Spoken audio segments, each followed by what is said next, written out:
चला बनवूया अंडा पुलाव. अंडी आधी मी उकडून घेतली, त्याच्यानंतर 3 कांदे, 2 टमाटर, 2 मिरची, कोथिंबीर आणि गरम मसाला आणि लसूण घेतलं. नंतर हिरव्या मसाल्याचं वाटण केलं. त्यानंतर मी उकडलेली अंडी आहे ती बॉईल करून घेतल्या. ही बघा आमची छोटी, ही सारखी सारखी येऊन मला सतवत होती. त्यानंतर एका टोपामध्ये मी मसाला घेऊन हळदी घेऊन अंडा फ्राय केला.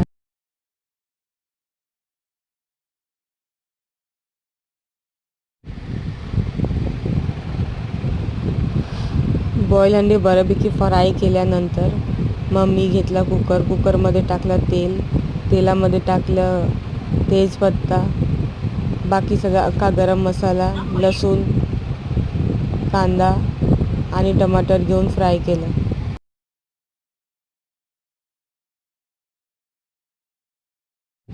कांदा टमाटर बऱ्यापैकी फ्राय झाल्यानंतर त्याच्यावर मी टाकलं ग्रीन मसाला.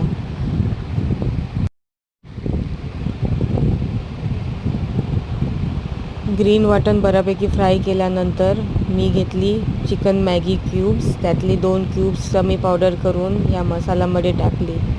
ही बघा आमची छोटी सारखी सारखी येऊन माझ्याशी बोलत बसलेली, ताई तू काय करतेस, ताई तू काय करतेस. त्यानंतर मी घेतला तांदूळ बऱ्यापैकी धुवून घेतल्यानंतर मी टाकलं कुकरमध्ये आणि कुकरमध्ये पाणी टाकलं. त्याच्यानंतर बॉईल केलेली अंडी होती ती टाकली आणि मग कुकरला शिटी लावली.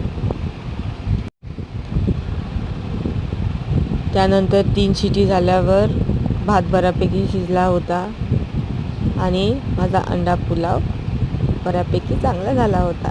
थँक्यू. बाय.